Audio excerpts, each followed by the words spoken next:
ഈ മാലിന്യത്തിന്റെ പേരിൽ ഇപ്പോൾ റെയിൽവേയും മേയർ ആര്യ രാജേന്ദ്രനും തമ്മിൽ തർക്കം നടക്കുകയാണ്. ഇതിനിടയിലാണ് നാവികസേനയും എത്തിയിരിക്കുന്നത്. മാലിന്യത്തിന്റെ പേരിൽ പരസ്പരം ഈ സമയത്ത് തർക്കിച്ചിട്ട് കാര്യമില്ല. എത്രയും വേഗം ഇത് ശരിയാക്കിയെടുത്ത് ആ മനുഷ്യന്റെ അരികിലേക്ക് എത്താൻ പറ്റുമോ എന്ന് പോലും അറിയാത്ത ഒരവസ്ഥയിൽ നിൽക്കുകയാണ് സ്കൂബ ഡൈവിംഗ് സംഘവും NDRF സംഘവും ഒക്കെ. ഒരു വഴിക്കൂടെ ആ മനുഷ്യന് വേണ്ടിയുള്ള തെരച്ചിൽ നടക്കുമ്പോൾ മറ്റൊരു വഴിക്ക് അധികാരികളും രാഷ്ട്രീയക്കാരും തമ്മിൽ പരസ്പരം പോരടിക്കുകയാണ്. ഇത് ഞങ്ങളുടെ വേസ്റ്റ് അല്ല, ഇത് ഞങ്ങളുടെ കുഴിയല്ല, ഇത് ഞങ്ങളുടെ ഓടയല്ല, നിങ്ങളാണ് ഇതിനെല്ലാം ഉത്തരവാദികളെന്ന്. ഇത് ഞങ്ങളുടെ ജോലിയല്ല, നിങ്ങളുടെ ജോലിയാണെന്ന് അടുത്ത വിഭാഗവും. ഇങ്ങനെ അങ്ങോട്ടും ഇങ്ങോട്ടും ഈ വിഷയത്തിൽ തട്ടിക്കളിക്കുകയാണ് ഭരണാധികാരികൾ ചെയ്തുകൊണ്ടിരിക്കുന്നത്. ഭൂമിക്കടിയിലെ ഓട ഞങ്ങളുടേതല്ല എന്ന വിചിത്രവാദമാണ് മേയർ ആര്യ രാജേന്ദ്രൻ ഉയർത്തിയത്. ഇത് വലിയ വിവാദത്തിനാണ് വഴിവെച്ചിരിക്കുന്നത്. പിടിപ്പുകെട്ട കുറെ ഭരണാധികാരികളും അതിനേക്കാൾ പിടിപ്പുകെട്ട കുറെ മനുഷ്യരുമാണ് ഇന്നിപ്പോൾ കേരളത്തിന്റെ ശാപമായി മാറിക്കൊണ്ടിരിക്കുന്നത്. വേസ്റ്റിന്റെ കാര്യത്തിൽ നമ്മൾ ഒരാളെ പഴിച്ചിട്ട് കാര്യമില്ല.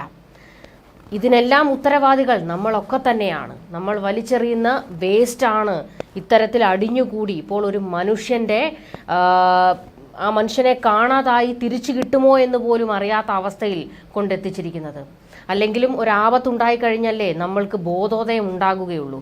പക്ഷെ ഒരു ബോധവും ഉണ്ടാകാൻ ഒരു സാധ്യതയുമില്ല. എങ്കിലും ഇനിയെങ്കിലും വേസ്റ്റ് അത് മനുഷ്യൻ നമ്മൾ ഓരോരുത്തരുടെയും ഉത്തരവാദിത്വമാണ് എന്നുകൂടി ഓർത്ത് അതിനെ ഒരു സ്ഥലത്ത് ഡിസ്പോസ് ചെയ്യാൻ ശ്രമിക്കുക. ഭരണാധികാരികളോട് പറയാനുള്ളത്, സ്ഥലങ്ങളിൽ, അതായത് പൊതുജനങ്ങൾ ഒത്തുകൂടുന്ന പല സ്ഥലങ്ങളുണ്ട്. ആ സ്ഥലങ്ങളിലെല്ലാം തന്നെ എവിടെ വേണമെങ്കിലും ആയിക്കോട്ടെ അവിടെയെല്ലാം വേസ്റ്റ് ബിന്ന് വെക്കാനുള്ള ഒരു മര്യാദ ഇവിടുത്തെ ഭരണാധികാരികളും ഭരണകൂടവും കാണിക്കുക എന്നുള്ളതും പ്രധാനമാണ്. ഇതിനു മുമ്പ് ഇതുപോലൊരു ഭീതിയുടെ മുൾമുനയിൽ നിന്നത് കൊച്ചിയാണ്. നമുക്കറിയാം, ബ്രഹ്മപുരത്ത് മാലിന്യ പ്ലാന്റ് കത്തിയ ഒരു സമയത്ത് അന്നും ഇതുപോലെ മാലിന്യത്തിന്റെ പേരിൽ വലിയ അടി നടന്നു. ഇത് ഞങ്ങളുടേതല്ല നിങ്ങളുടേതാണ് എന്ന രീതിയിലൊക്കെ വലിയ തർക്കവും ബഹളവുമായിരുന്നു അന്ന് നടന്നത്. പക്ഷേ അതിനുശേഷം പിന്നീട് എന്താണ് ഉണ്ടായത്?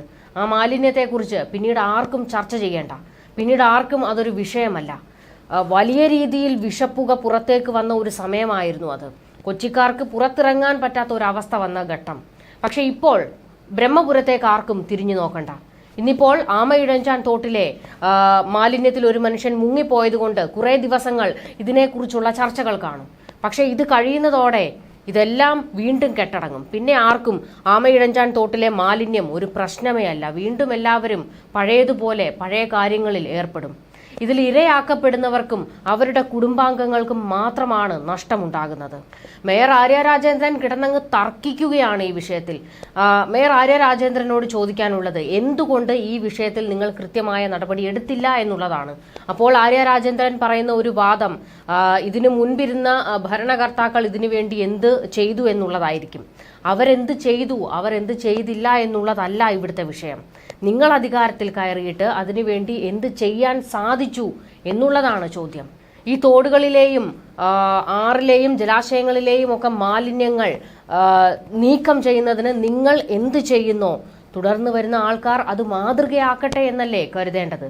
അല്ലാതെ ഇതെന്റെ വേസ്റ്റ് അല്ല എന്നും ഇതെന്റെ കുളമല്ല, എന്റെ ഓടയല്ല എന്ന് പറഞ്ഞ് കൈയൊഴിയുന്നതിൽ എന്താണ് മാന്യതയുള്ളത്? നാവികസേന എത്തിയതോടെ ജോയിയെ കണ്ടെത്താനാകുമെന്ന വലിയ പ്രതീക്ഷയാണ് ഇപ്പോഴുള്ളത്. എന്നാൽ ജോയിയെ കാണാതായിട്ട് ഏതാണ്ട് 30 മണിക്കൂറാകാൻ പോകുന്നു. ശുഭപ്രതീക്ഷയ്ക്ക് വകയുണ്ടോ? വിദഗ്ധ സംഘവും ഇതിലാണ് ആശങ്കപ്പെടുന്നത്.